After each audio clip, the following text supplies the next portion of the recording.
Hello dear student, कैसे आप सभी लोग।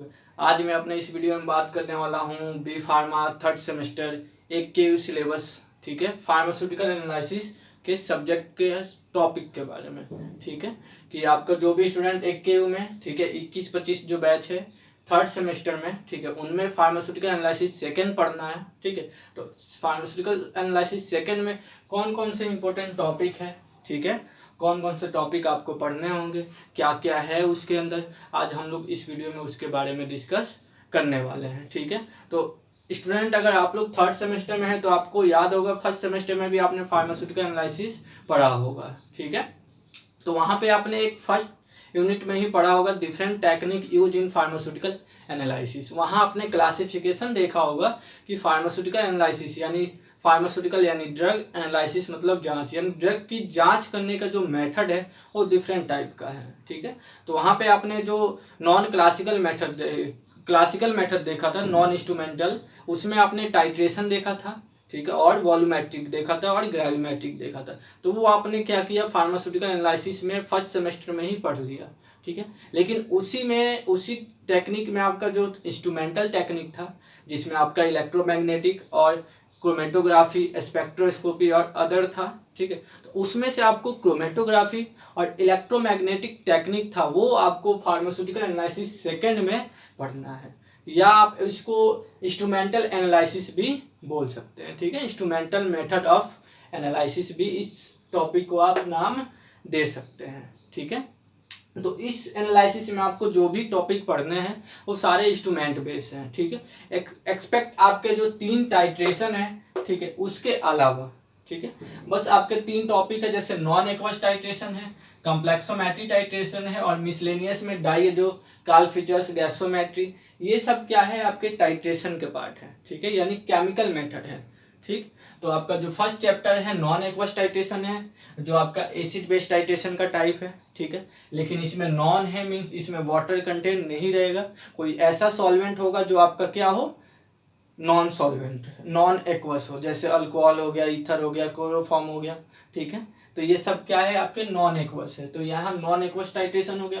कॉम्प्लेक्सोमेट्री भी आपने उसमें नहीं पढ़ा था, फर्स्ट सेम में नहीं पढ़ा था आपने। ठीक है, आपके टाइप ऑफ टाइट्रेशन में आपको पता होगा, एसिड बेस टाइट्रेशन के अंदर एक्वस नॉन एक्वस है, कॉम्प्लेक्सोमेट्री, redox titration, precipitation titration.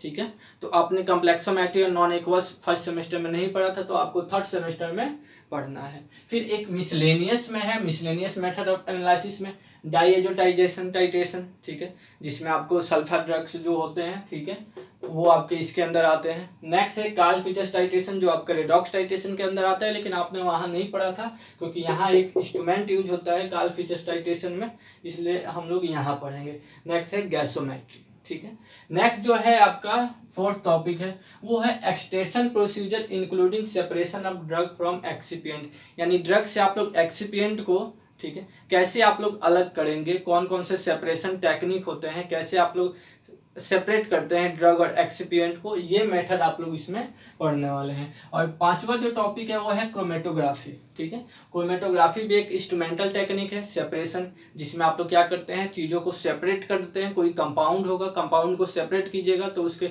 2 molecules से मिलकर कंपाउंड बना होता है, तो दोनों मॉलिक्यूल्स क्या हो गया, अगर आप लोग सेपरेट कर दीजिएगा दोनों मॉलिक्यूल्स को, तो दोनों मॉलिक्यूल्स के स्टडी कर लीजिएगा तो आपको पता चल जाएगा उस मॉलिक्यूल्स के बारे में, उसकी क्वालिटेटिव और क्वांटिटेटिव एनालिसिस आप लोग कर सकते हैं।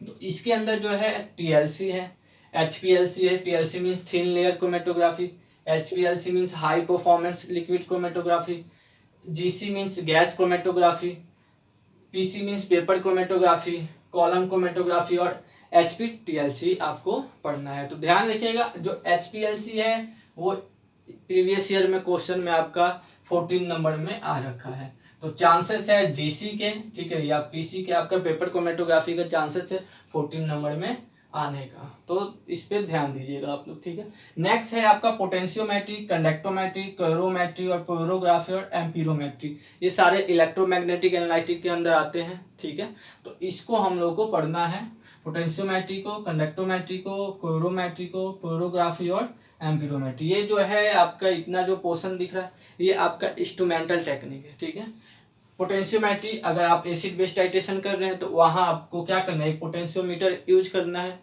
और मेजर करना है। नेक्स्ट कंडक्टोमीटर यूज करना है। फिर वैसे ही आपको इंस्ट्रूमेंट यूज करके क्या करना है, ड्रग का एनालिसिस करना है। तो होपफुल ये स्टूडेंट आपको फार्मास्यूटिकल एनालिसिस सेकेंड है, वो एक्चुअली क्या है, इंस्ट्रूमेंटल एनालिसिस का ही पार्ट है।